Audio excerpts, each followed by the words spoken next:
Olá, seja bem-vinda, seja bem-vindo ao Mente Aberta Audiobooks. Na nossa leitura inclusiva de hoje, leremos o capítulo 7 e o capítulo 8 do livro Já Entendi. Como aprender mais e melhor estudando sozinho, da Gleides Mariotto. Mas antes de começarmos, peço que se inscreva no nosso canal e ative o sininho para receber nossas notificações. Vamos a isso. Capítulo 7. Técnicas de estudo. As técnicas para estudar referem-se ao conjunto de estratégias e recursos didáticos que, aplicados de forma sistemática, se transformam em ferramentas de aprendizagem. Para utilizar melhor essas ferramentas, é preciso beneficiar as inteligências predominantes. Assim, fica mais fácil aproveitar essas técnicas, pois as indicações descritas pelo método facilitam ainda mais as conexões mentais já existentes e aquelas com as quais se tem maior afinidade. Ler e estudar. O pessimista reclama do vento. O otimista espera que ele mude. O realista ajusta as velas. Provérbio chinês. No desenvolvimento deste livro, por diversas vezes fiz uma ampla defesa sobre a leitura e sua importância para incremento da cultura geral, além de seu valor para a obtenção de conhecimento prévio. A cultura e o conhecimento são fatores que contribuem para a aquisição de memória, pois têm o poder de produzir ganchos, unindo as informações novas às anteriores. A produção de ganchos, além de ser um incremento da leitura e do conhecimento, também pode ser influenciada pelo seu humor. O professor Gordon H. Bauer, pesquisador da relação entre memória e humor, elaborou uma teoria a esse respeito que eu resumi neste gráfico. Pessoas bem-humoradas têm a tendência de registrar acontecimentos positivos na memória.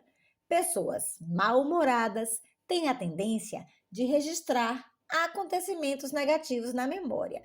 Isso ocorre porque registramos a informação que mais se ajusta ao nosso humor. Nossa memória armazena eventos e emoções ao mesmo tempo. Quando estamos de bem com a vida, recordamos mais facilmente os momentos felizes.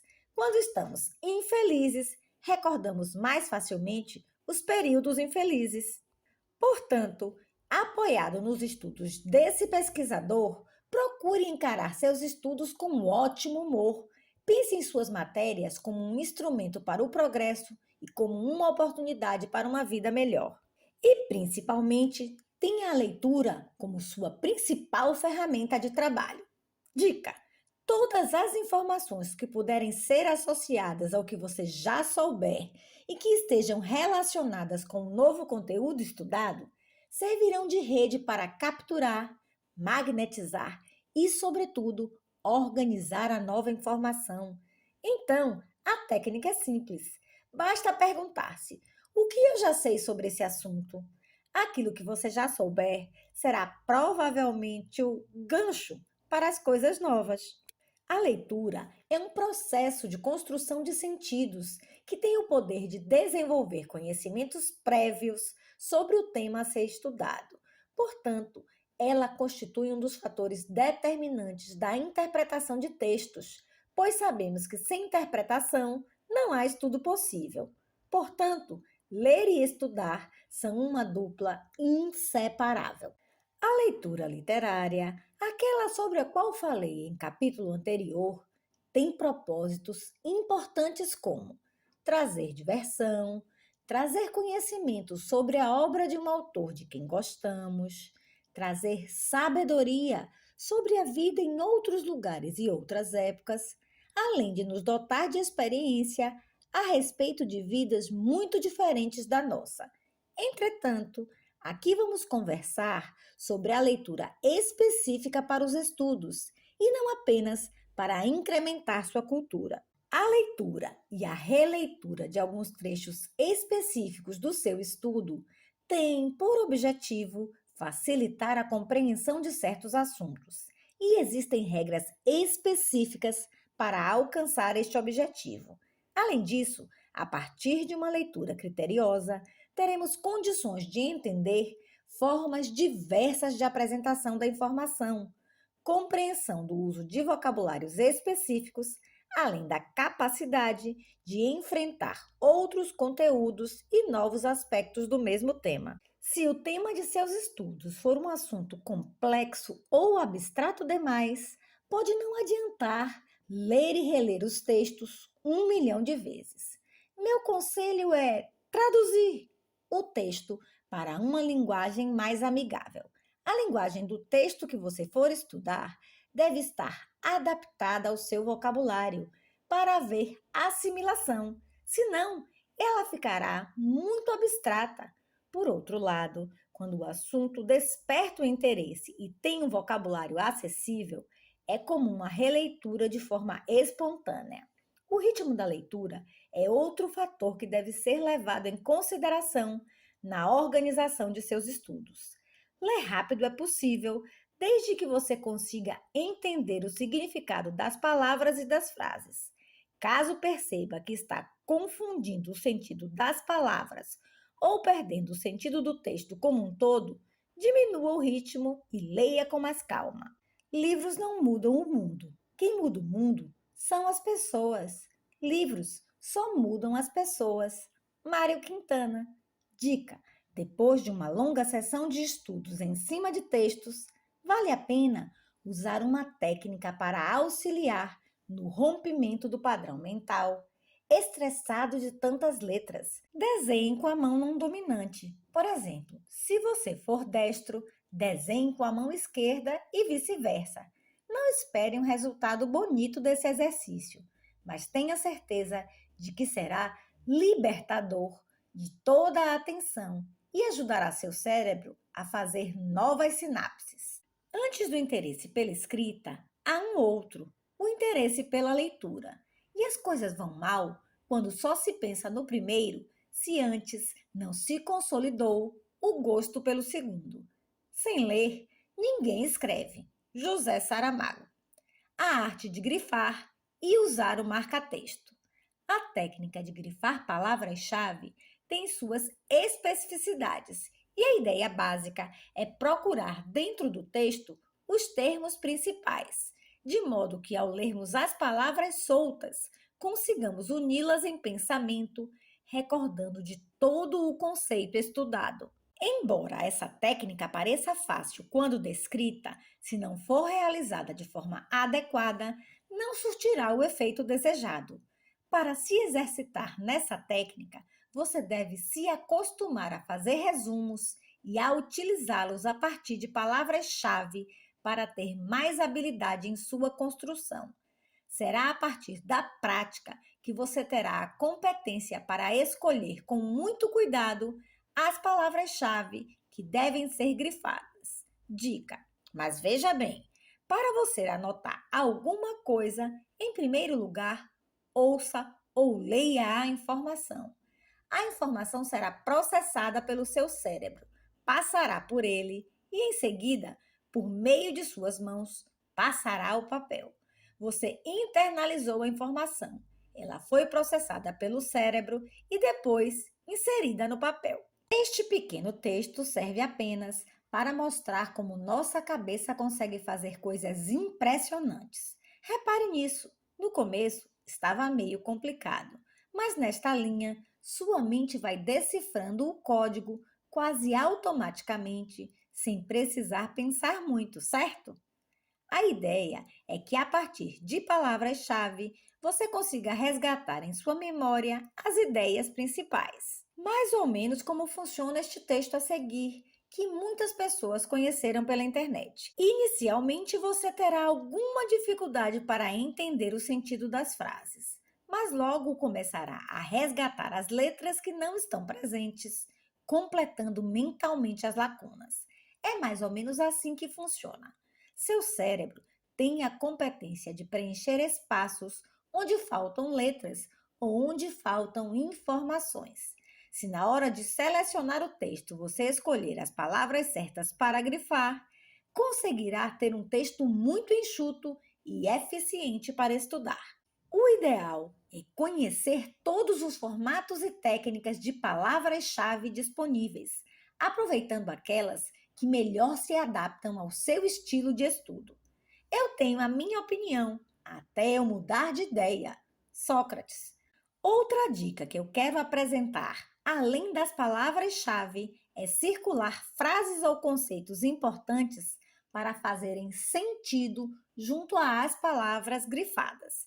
Mas tome cuidado para não grifar ou circular muita coisa, pois quem grifa muito é como se não grifasse nada. Exemplo de palavra grifada em texto.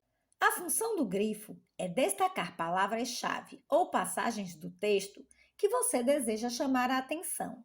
Mas não se esqueça que, para isso, deve haver critério. Não saia marcando o texto inteiro ou deixando o seu texto confuso com riscos coloridos por todos os lados. Lembre-se, o objetivo da marcação é proporcionar um retorno rápido numa futura consulta ao texto. O livro é um mudo que fala, um surdo que responde, um cego que guia, um morto que vive. Padre Antônio Vieira.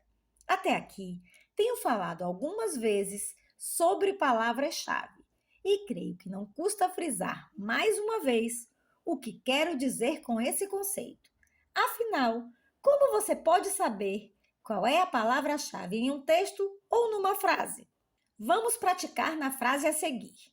O fracasso é a oportunidade de começar de novo com mais inteligência e redobrada vontade. Henry Ford. Quais palavras-chave você escolheria para demonstrar o sentido nessa oração? Quais palavras a seguir você destacaria? Eu diria que a palavra-chave, ou seja, a palavra mais importante da frase, é fracasso, pois ela puxa todas as outras e centraliza as informações e o sentido central. É dessa forma que você deve buscar num texto aquela palavra que puxa todas as outras. Argumentar é discutir, mas principalmente é raciocinar, deduzir e concluir. A argumentação deve ser construtiva na finalidade, cooperativa em espírito e socialmente útil.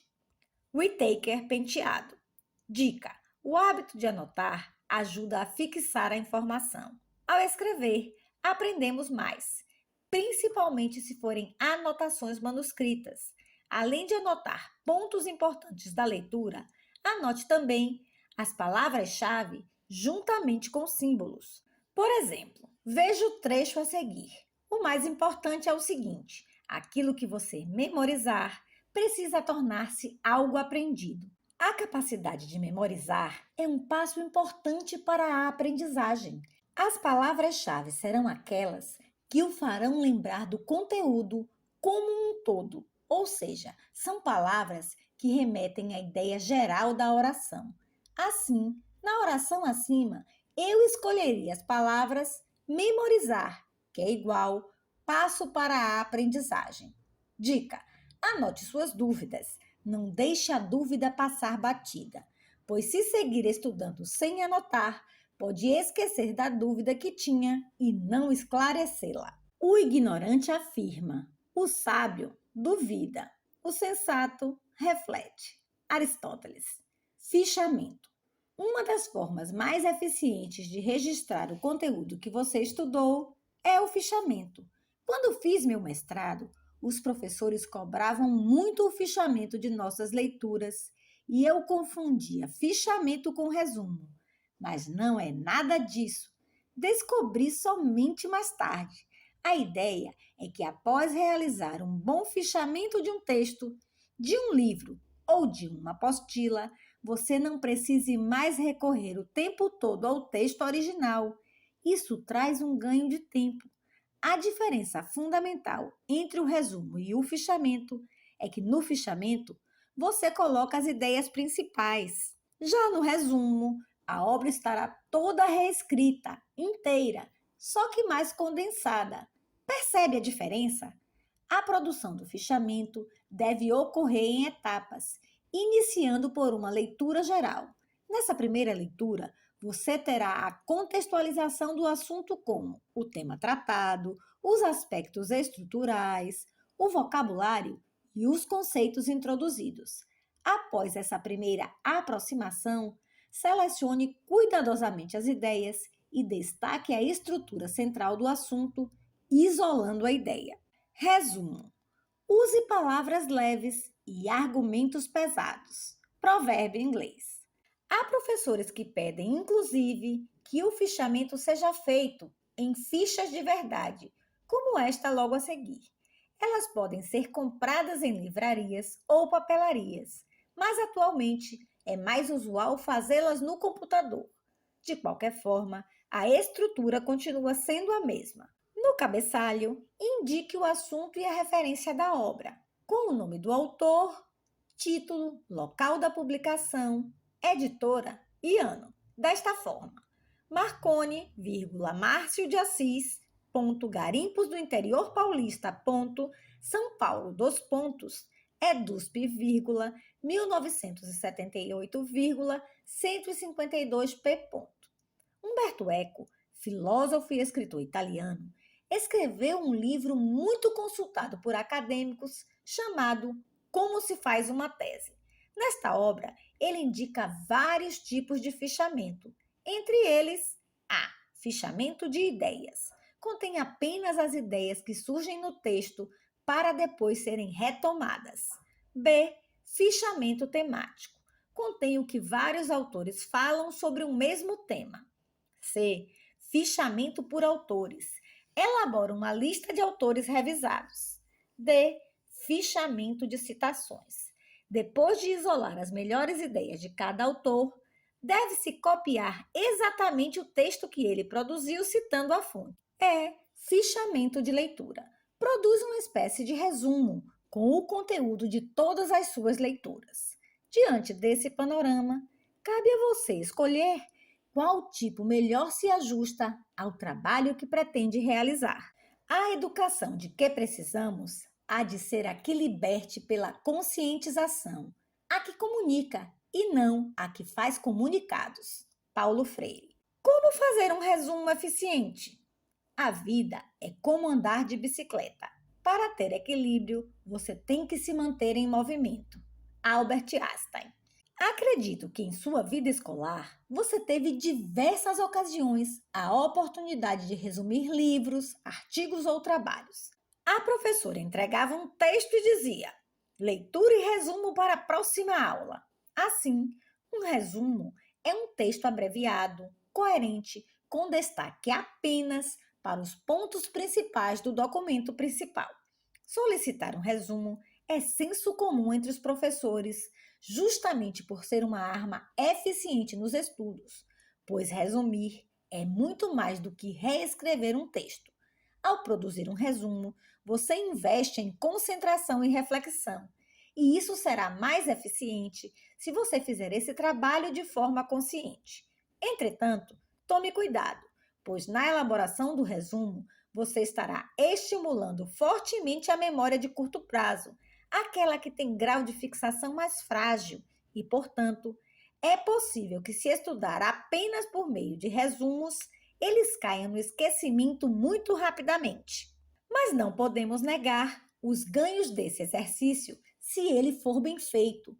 Veja alguns desses ganhos. Identificar as ideias principais do texto e as ideias secundárias que derivam delas. Estimular a melhora do vocabulário, consultando o dicionário quando necessário. Desenvolver a habilidade de sintetizar as ideias. Para que esses 3 passos se concretizem, é fundamental seguir os seguintes movimentos. 1. Faça uma leitura do texto pela primeira vez para entender seu contexto. 2. Assinale as palavras-chave e ideias principais de cada parágrafo. Sublinhe o texto para que as palavras saltem aos olhos quando você for reescrever a ideia. 3. Com suas próprias palavras, reescreva as ideias principais de cada parágrafo, fazendo mini-resumos. 4. Junte os mini-resumos e releia todo o conteúdo de uma só vez. 5. Agora, perceba se existem erros ou se falta alguma parte. O texto deve fazer sentido. 6. A última parte da técnica será ler o texto por completo. fazendo a última correção e finalizando o trabalho. Aprender é a única coisa de que a mente nunca se cansa, nunca tem medo e nunca se arrepende. Leonardo da Vinci. Por fim, duas dicas. Não existe texto bem escrito sem que seja lido e relido várias vezes. Acredite, não tem jeito. Faça seu resumo e leia-o até ter a certeza de que chegou na redação ideal. E não deixe de consultar um bom dicionário sempre que algum termo for mais complicado ou se não entender exatamente o significado de uma palavra. Mapa mental. Quando o cérebro entedia-se, quando os desafios cessam de se apresentar, ele para de aprender.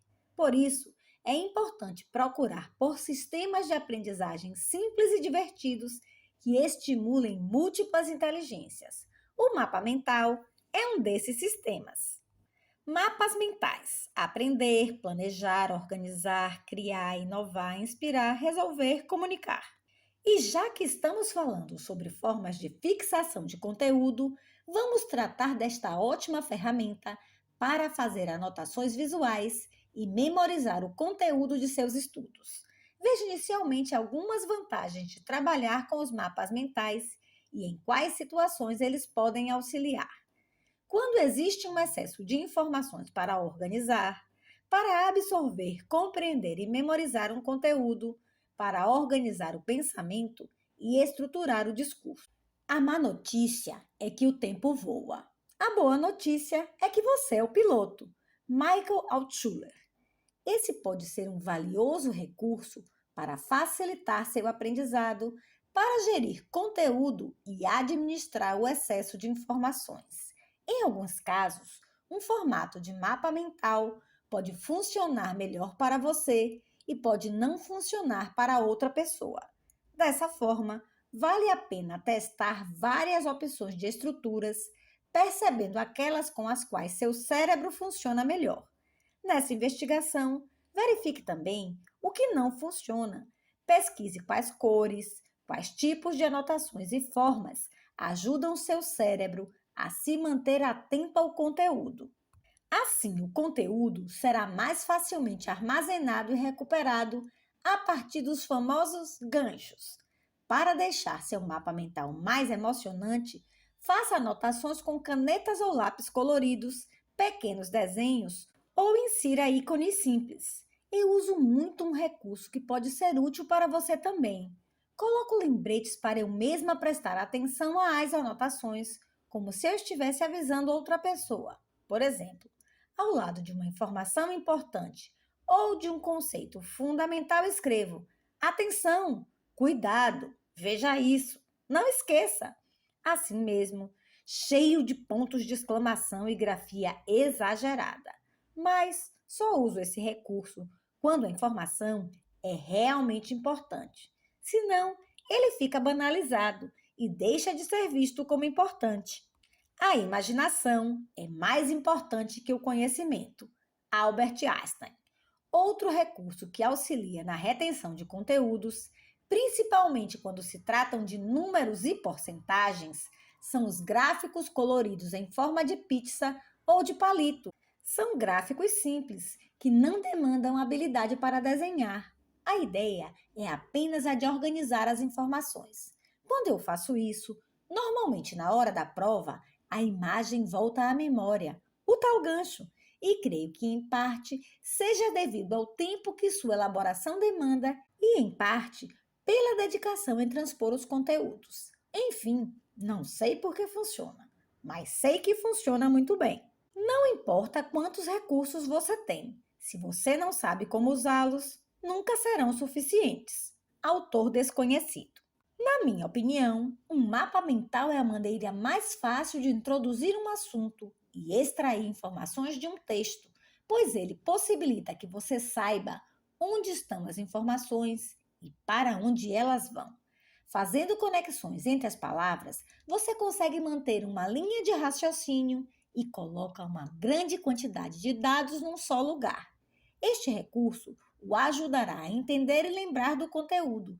Por esse motivo, ele deve ser preferencialmente fácil de acessar e agradável de ver. Veja um exemplo de mapa mental que usa cores para separar assuntos e, dentro das cores, observe que há nuances de cores, ou seja, cores mais claras e mais escuras, dependendo do assunto. Esse recurso auxilia na organização da hierarquia das informações. Por exemplo, as mais relevantes são mais escuras, vão clareando conforme o grau de importância for diminuindo. Estou convencido das minhas próprias limitações. E esta convicção é minha força. Mahatma Gandhi. Mas não pense que um mapa mental realmente eficaz possa ser feito de qualquer forma, com qualquer cor, em qualquer direção, pois algumas características são fundamentais para garantir o funcionamento desse recurso. Veja algumas indicações. Use cores vivas e diferentes tonalidades para separar os assuntos. A estrutura natural deve partir do centro. Use linhas, símbolos, palavras e imagens, seguindo um fluxo de regras simples e naturais em várias direções, sempre partindo do centro e sempre separando os assuntos. Os mapas mentais podem ser feitos em formatos de galhos de árvores, de teia de aranha, em formas orgânicas ou geométricas. O melhor formato é aquele que você preferir. Não existe certo ou errado. A forma adequada é aquela que o ajuda a mentalizar conteúdos e inadequada é aquela que não cumpre essa função. Um dos motivos pelos quais o mapa mental funciona é porque o nosso cérebro recupera os dados mais facilmente quando as informações são armazenadas de forma organizada. Afinal, fica muito mais fácil encontrar um objeto perdido dentro de uma gaveta organizada do que no meio da bagunça, não é? Desenvolva uma paixão pelo aprendizado. Se fizer isso, você nunca deixará de crescer. Anthony J. D'Angelo. Passo a passo para o mapa mental. Já falei de maneira genérica como funciona e quais são as vantagens dessa ferramenta, mas agora quero explicar mais detalhadamente como confeccionar o seu mapa mental. Comece escolhendo uma palavra-chave que seja o ponto central da ideia que você pretende desenvolver. Coloque-a no centro da página. Preferencialmente, desenhe, mesmo que seja de forma simples, um símbolo que lembre o tema que está estudando. A partir desse ponto, desenhe linhas, fitas, degraus ou galhos se afastando do centro. Em cada ramificação, coloque uma palavra-chave ou imagem, pode ser um desenho, relacionada a cada parte do assunto que você está discutindo. Em pontos específicos das ramificações, faça símbolos abrindo, como se fossem novos galhos ou novas trilhas. Para deixar a estrutura mais dinâmica, use lápis ou canetas de cores diferentes para assuntos diferentes. Prosseguindo com o raciocínio, acrescente mais linhas e mais cores, conforme o desdobramento do assunto. Um propósito definido desenvolve a autoconfiança, a iniciativa pessoal, a imaginação, o entusiasmo, a autodisciplina e a concentração de esforços. Tudo isso é uma soma de pré-requisitos para a conquista material. Napoleon Hill. Evite anotações lineares. Já disse outras vezes que um dos desafios da metodologia Já Entendi é evitar que o cérebro fique entediado e escape do objetivo. Linhas retas e textos repetitivos entediam o cérebro. Por esse motivo, indico mapas, anotações com linhas curvas e desenhos. Coloque pontos de interrogação e exclamação em seus resumos, setas indicando pontos importantes. Tudo isso prende a atenção e os olhos. Esse é um dos segredos. A finalidade da educação é trocar uma mente vazia por uma mente aberta. Malcolm Forbes. Dica: quanto mais a mente passeia sem concentração, menor é o nível de fixação de conteúdo. Por isso, o processo de estudar deve ser interessante. Talvez já seja a hora de abandonar os métodos obsoletos e estudar de uma nova forma, com cores e beleza. Lembra-se de quando falamos sobre as características de cada lado do cérebro? Ao fazer as anotações de maneira linear, ficamos limitados às capacidades racionais do lado esquerdo, sem acesso ao lado criativo do cérebro. Os recursos não lineares permitem assimilar as cores e imagens para fixar conteúdos de forma mais dinâmica, estimulando também o lado direito. Dessa forma, unimos a parte racional à parte criativa que há em nós, complementando o aprendizado e tornando-o eficiente. Estudiosos da psicologia da educação afirmam que alguns detalhes são irrelevantes na organização das informações, como, por exemplo, se você escreve da direita para a esquerda ou vice-versa, se o sentido é para cima ou para baixo. Mas o cérebro vai reclamar se a leitura for chata, se não trouxer desafios e novidades, com certeza ele irá escapar do tédio.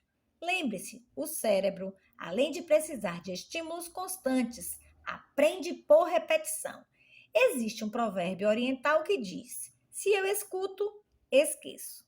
Se vejo, entendo. Se faço, aprendo. Eu acrescentaria: se repito, aprendo ainda mais. Então, para aprender, é preciso fazer, refazer e testar por meio dos sentidos. Dica: para criar elos em uma espécie de corrente imaginária, use algumas estratégias. É claro que o fundamental deve ser a dedicação e o estudo das teorias na escola ou dos princípios nos livros. Mas não podemos nos limitar a observar as teorias e nos dedicar de maneira monótona aos livros ou às apostilas. A melhor forma de estimular o cérebro é sendo criativo, fazendo seus textos criarem vida e dinamismo. Tamanho. Alterne o tamanho, aumenta e diminua, como se fosse para impor uma espécie de tensão emocional em cada momento que a informação for relevante. Movimento. Coloque as palavras e imagens em movimento, para cima ou para baixo, caindo para os lados ou simulando o movimento. Faça elas criarem vida. Exagero. Exagere em cores, tamanhos e movimento em alguns momentos de seus resumos. Storytelling. Storytelling é uma palavra em inglês que significa contar uma história. Consiste em um método que procura transmitir uma história para chegar a um objetivo, que pode ser educacional ou até mesmo publicitário. Seja menos curioso sobre as pessoas e mais sobre as ideias. Marie Curie. No contexto da aprendizagem, o storytelling é muito utilizado na transmissão de elementos culturais, valores éticos ou na própria disciplina de história. Desde muito tempo, o ser humano faz ligações interpessoais a partir do ato de contar histórias, e essa tradição remonta ao homem das cavernas. A imagem registrada em uma caverna de Lascaux, na França, e tem pelo menos 30 mil anos, é a prova viva de que contar histórias está em nosso DNA.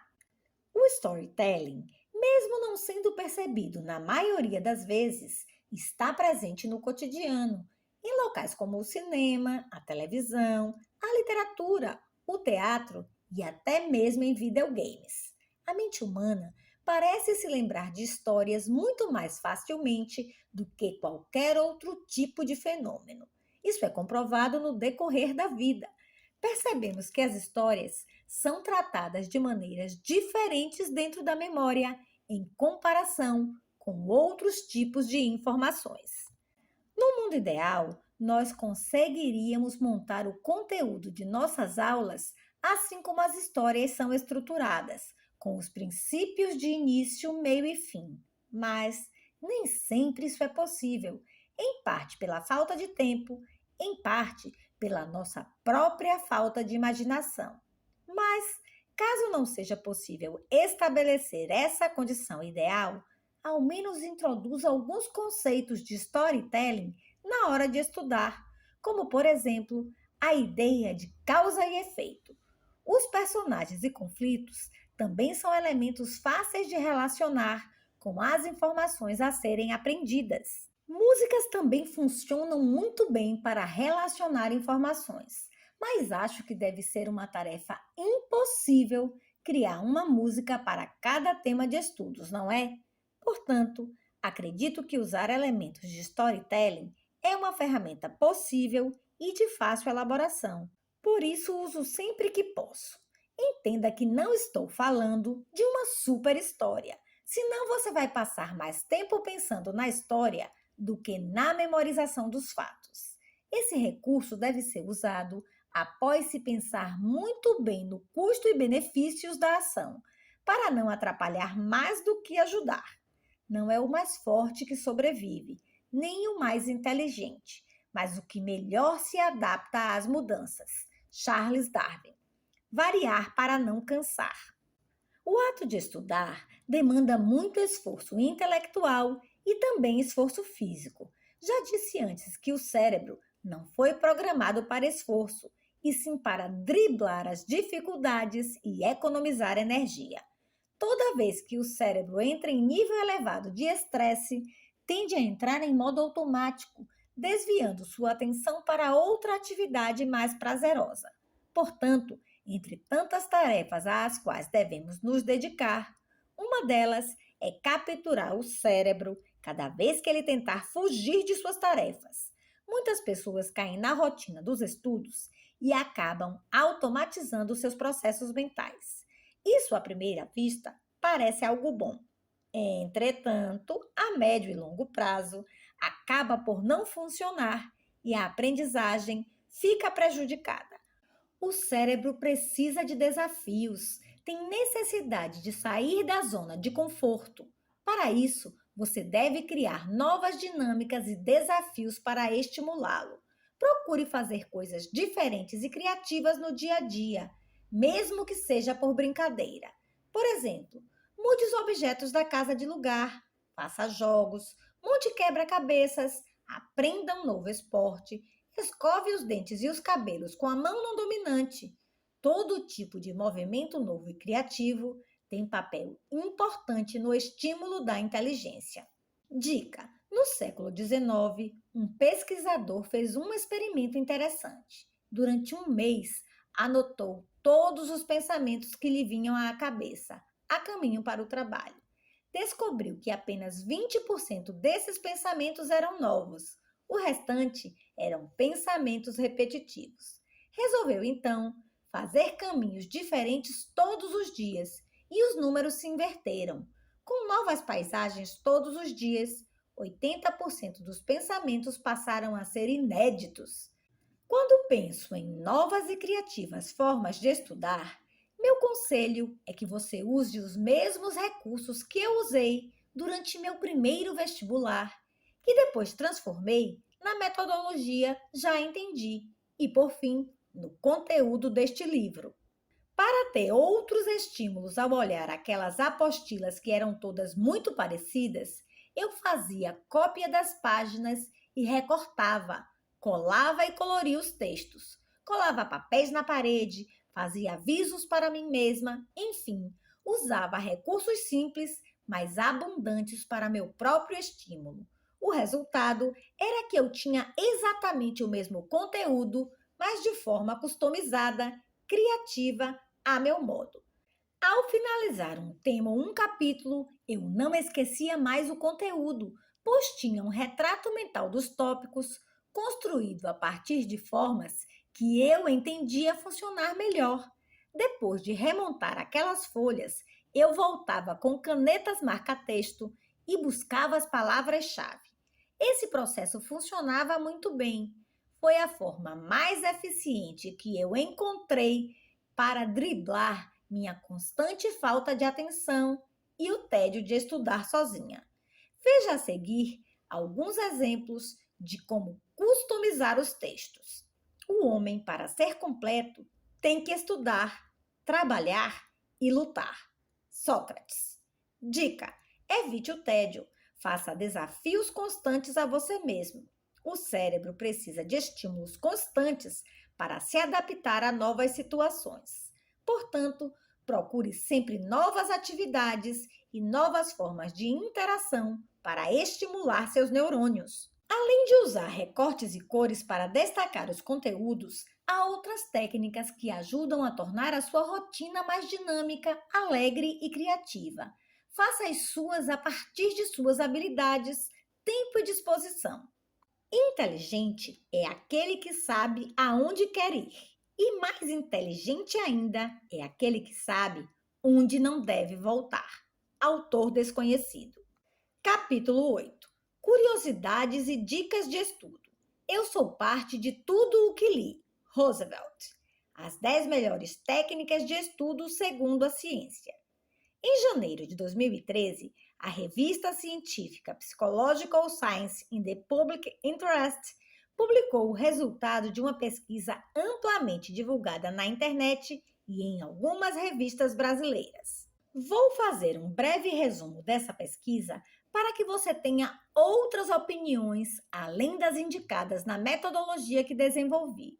Mas, se você analisar com cuidado essa pesquisa, verá que as técnicas são basicamente as mesmas. A grande diferença é a classificação e a hierarquia que o estudo dá a cada uma delas. Quero lembrar mais uma vez que este livro foi escrito com o objetivo de auxiliar quem estuda por conta própria e, de acordo com a revista que publicou essa pesquisa, as melhores técnicas são aquelas que demandam interação com as outras pessoas. Bem, de qualquer forma, uma informação a mais é sempre bem-vinda. Algumas técnicas como resumos, grifos, releituras, mnemônicos e imagens para a apreensão dos textos foram classificadas pela revista como pouco úteis. As técnicas apontadas como a de utilidade moderada são interrogação elaborativa, autoexplicação e estudo intercalado. E, por fim, as duas técnicas consideradas de alto grau de utilidade foram o teste prático e a prática distribuída. Gostaria de salientar que esses indicadores de ranking refletem os resultados de uma pesquisa realizada a partir de certos indicadores. Não sabemos exatamente quais foram eles. Todavia, se alguém se identificar com uma outra técnica, deve fazê-la a partir de suas próprias conjunturas. Dito isso, vamos conhecer o ranking desse estudo, no qual as técnicas de estudo são classificadas a partir do grau de relevância do menor para o maior. As 10 melhores técnicas de estudo. 1. Grifar. 2. Reler. 3. Fazer mnemônicos. 4. Visualizar. 5. Resumir. 6. Fazer interrogação elaborativa. Criar explicações que justifiquem determinados conceitos. 7. Fazer autoexplicação. Explicar o conteúdo com suas próprias palavras. 8. Estudar intercaladamente. Rotação de matérias. 9. Fazer teste prático. Exercícios. 10. Distribuir a prática.